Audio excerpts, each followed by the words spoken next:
नमस्कार, स्वागत है आप सबका कंचन टीवी पर। यशपाल कंचन मेरा नाम है। जैसे कि लॉकडाउन लगा है, कोरोना वायरस संक्रमण की वजह से पूरा हिंदुस्तान ठंडा बैठ गया था, अपने घर में ही लॉक हो गया था। तब कुछ संस्थाएं थी, कुछ व्यक्ति थे जो आगे आए, उन्होंने लोगों को राशन बांटा, तैयार खाना बांटा और भी बहुत सारी सुविधाएं, मास्क हो, सैनिटाइजर हो, अपने अपने तरह पे बहुत सारी सुविधाएं।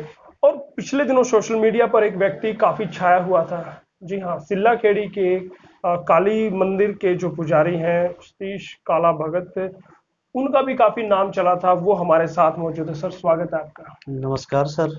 सबसे पहले मैं कंचन टीवी को धन्यवाद देना चाहता हूं, जो इतनी महामारी में, कोरोना की बीमारी में जो इतनी मेहनत करके लोगों के आगे लाए हैं और जो लोगों तक बात पहुंचाते हैं। जी बिल्कुल, मैं शुक्रिया अदा करूंगा आपका। लेकिन असली हकदार अगर कहा जाए, असली हकदार तारीफ के आप लोग हैं। आप लोगों ने काम किए हैं, नेक काम किए।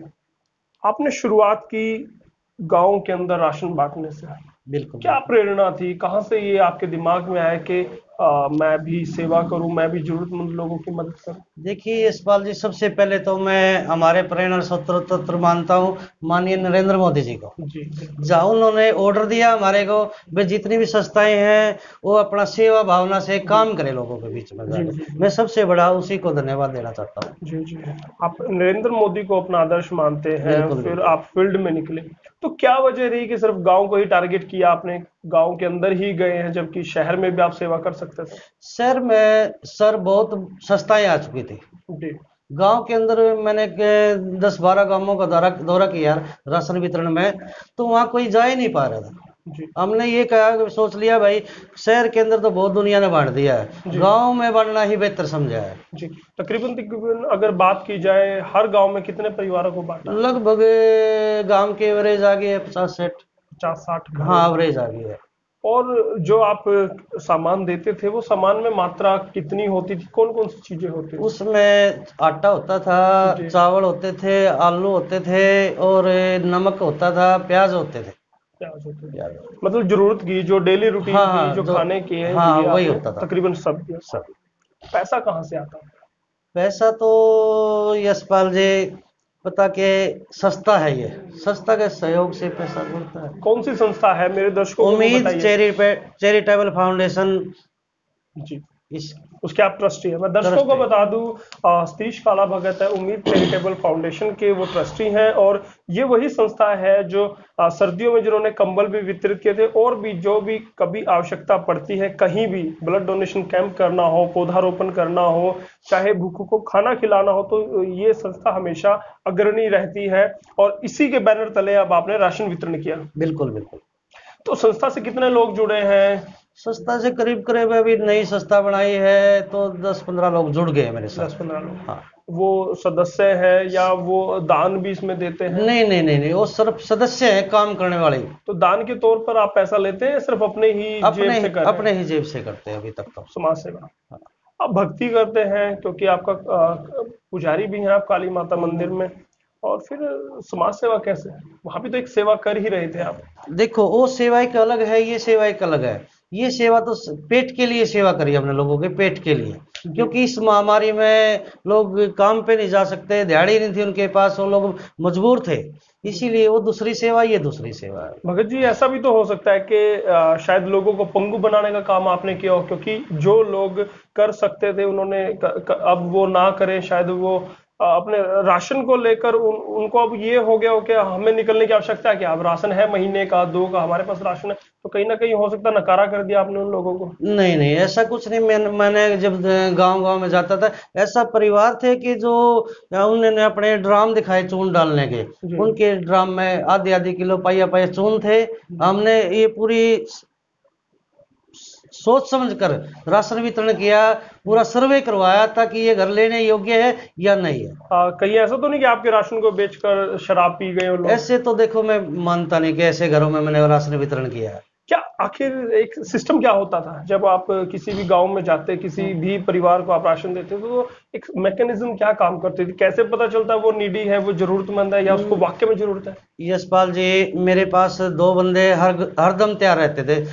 जैसे हमने कल सिलाखेड़ी गांव में जाना था, जी परसों भादरगढ़ में जाना था, हम एक दिन पहले उस गांव में दो बंदे भेजते हैं। जी। वहाँ पूरा मौजूद आदमी लेकर हम पूरे गांव का सर्वे करवाते थे जो बैठ कर। गांव के हाँ, मौजूद व्यक्ति मौजूद हैं आदमी। उनसे आप बात करते थे, हाँ, तो उनकी स्थिति क्या देखी जाती, घर पे जाके देखा हाँ, जाता जो था? उन्होंने रिपोर्ट बना के दी है राशन की, वो वाकई में लेने के योग्य मिले मेरे को। जी जी जी। हाँ। और जैसे कि काफी दानी सज्जन मैदान में उतरे हुए थे, आपका नाम भी उछला है, हम्म। तो लोग अब दबी जुबान में ये भी बात करते हैं कि काला भगत सेवा नहीं, सिर्फ राजनीति के लिए मैदान में आया है। नहीं नहीं यशपाल जी, देखो ये बात मैं नहीं कह सकता अभी से। मैंने एक सेवा करी है, सेवा ही करने की सोची है। मैं राजनीतिक में जाना नहीं चाहता। तो वैसे लोगों का तो प्यार, कहीं ना कहीं लोगों के मन में है कि काला भगत अब इलेक्शन लड़ने हाँ, वाला है या लड़ेगा। लोगों के मन में चल रही है ये। मेरे पास आपके सामने भी जिक्र हुआ होगा। कॉल आते हैं मेरे पास जी। कि भगत जी आप मैदान में आओ, लेकिन मेरी इच्छा नहीं है अभी तक। अगर लोग चाहें, लोग, अगर लोग कहें कि आप इलेक्शन लड़िए, तो तब आपका क्या स्टैंड रहेगा? जो आशीर्वाद होगा लोगों का वो करेंगे फिर। सरपंच बनना चाहेंगे, जिला परिषद जाना चाहेंगे? नहीं, सरपंच नहीं बनना चाहता। आप जिला जिला परिषद? जिला पार्षद अगर लोग कहेंगे, प्यार जैसे अब मिल रहा है लोगों का प्यार ऐसे ही मिलता रहे तो सोच भी लेंगे। देखिए, अब आपने तकरीबन हर गांव में आपकी पैठ हो चुकी है, उससे पहले भी आप सामाजिक शख्सियत के तौर पर हैं, अपनी बिरादरी के भी शायद आप कुछ हाँ, जो मैं सोसाइटी है उसमें आप सफेदो बोलो का उप प्रधान हूँ। अपनी बिरादरी में। हाँ, जांगड़ा और समाज का। अब आप सर्व समाज के लिए निकल पड़े हैं, तो कहीं ना कहीं लग नहीं रहा कि धीरे धीरे आप उन्हीं पद चिन्ह पर चल रहे हैं जो राजनीति की पहली नहीं, सीढ़ी है? अभी तो नहीं सोच है, सोच नहीं है अभी। ये तो जी। लोगों का प्यार है जो मेरे को इतना प्यार दे रखा है उन्हें। नहीं, सोच नहीं है अभी तो। अभी सोच नहीं। अभी सोच अगर रहे हैं। समाज आता है, अगर गांव उठकर आते हैं, अगर लोग उठकर आते हैं, वो कहते हैं कि आप हमारे नुमाइंदगी कीजिए, आप इलेक्शन लड़िए, तब आपका स्टैंड क्या रहेगा? हम उनकी बातों को अमल करेंगे, जी समझदार आदमी से बात करेंगे, तभी जी। कोई बात कह पाओगे आगे के लिए। तभी कर पाएंगे। तभी कर चलो, पाएंगे। लॉकडाउन है, अब धीरे धीरे हो, अब 17 तारीख को हम्म। खत्म कर दिया जाएगा हम्म। तकरीबन। हम्म। तो संस्था का क्या आगे क्या कार्य रहने वाला है, क्या करने वाली है संस्था? अभी मेरा एक काम पेंडिंग रह गया है यशपाल जी, मैं आपको बताता हूँ। जो मैंने पहले वीडियो में भी मेरे उसमें रिपोर्ट वाला ने बात ली थी, सैनिटाइज का। सैनिटाइज में कल से फिर दोबारा चालू करवा कल रहा से आप हूँ। गांव को हाँ, सैनिटाइज कराने वाले 17 हैं? तारीख से पहले तकरीबन मैं सारे गांव कवर कर दूंगा। सारे गांव हाँ, सैनिटाइज कर देंगे। उसके बाद क्या करने वाली है उम्मीद चैरिटेबल फाउंडेशन? जैसे जैसे भी हमारे को समय मिलेगा, जी सेवा करते रहेंगे हम पब्लिक की। जी जी। पहले भी हमें कंबल वितरण का काम कराया है, भोजन वितरण का भी काम कराया है मैंने पहले भी, भट्टे मजदूरों पे। क्या सरकार से किसी तरह की मदद आपकी संस्था को मिलती है? देखो, सरकार से मेरे को अभी कुछ नहीं मिलता। विधायक सुभाष देशवाल हाँ, आए थे, अब मेरे क्या उनसे आपने मदद ली? नहीं, कुछ नहीं मिला। मेरे आपने? आश्वासन था उसका, जी उस बोल के गए थे कि मेरे पास आओ, जी। लेकिन मैं गया नहीं। आप गए नहीं? नहीं गया बिल्कुल, नहीं। मतलब अपनी ही जेब से चलाना चाहते हैं बस बस संस्था बस को। बस। तो क्या चाहेंगे कि जो दर्शक अभी देख रहे हैं, लोग जुड़े आपकी संस्था से, आपकी मुहिम से जुड़े? हाँ, मैं सभी से हाथ जोड़ के विनती करता, मेरी संस्था में जुड़ो। मेरी नहीं, वो आप लोगों की है। आप लोग आएंगे तो हमारा और हौसला बढ़ेगा, हम और आगे जाके काम करने की इच्छुक होंगे। जी बिल्कुल बिल्कुल। और मैं भी उज्जवल भविष्य की कामना करूंगा, उम्मीद चैरिटेबल फाउंडेशन की भी, और सतीश भगत आपकी भी। और उम्मीद करेंगे आप यूं ही जरूरतमंदों के लिए हमेशा मदद करते रहें।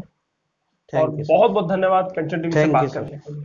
तो ये थे सतीश काला भगत जी, जो कहते हैं कि वो समाज सेवा के लिए निकले हैं, लेकिन वो इस चीज से भी इनकार नहीं करते, अगर लोग चाहेंगे वो फिर इलेक्शन लड़े तो वो इलेक्शन भी लड़ने को तैयार है। तो कहीं ना कहीं वो चाहते हैं राजनीति में आए, या लोग ऐसा चाहते हैं, वो तो अब देखना होगा। क्योंकि जिला परिषद की बात की जाए या पंचायती चुनाव की बात की जाए, वो बहुत ज्यादा दूर नहीं है और जल्द ही आने वाले हैं। तब देखते हैं कि जो सेवा भाव से लोग निकले थे, क्या वो राजनीतिक चोला उड़ेंगे, या वो सिर्फ समाज सेवा के लिए ही लोगों के बीच तो समाज सेवा करते रहेंगे, या जिन लोगों के लिए उन्होंने मदद की है वो लोग उनका कितना साथ देते हैं, ये तो भविष्य में के गर्भ में ही है और बहुत जल्द सामने आ जाएगा। लेकिन हमारी मुहिम है, कंचन टीवी की मुहिम है कि किसी ना किसी सामाजिक शख्सियत से, राजनीतिक शख्सियत से आपको मिलाते रहे। तो इसी क्रम में आज हमारे साथ सतीश भगत काला भगत सिल्लाखेड़ी हमारे साथ थे, क्योंकि समाज सेवी के तौर पर काम किया है और बड़ा अच्छा काम किया है। कंचन टीवी भी इनके काम को प्रोत्साहित करता है, उनको अप्रिशिएट करता है और आप सबसे भी निवेदन करता है कि जहां कहीं भी समाज में आवश्यकता हो आप भी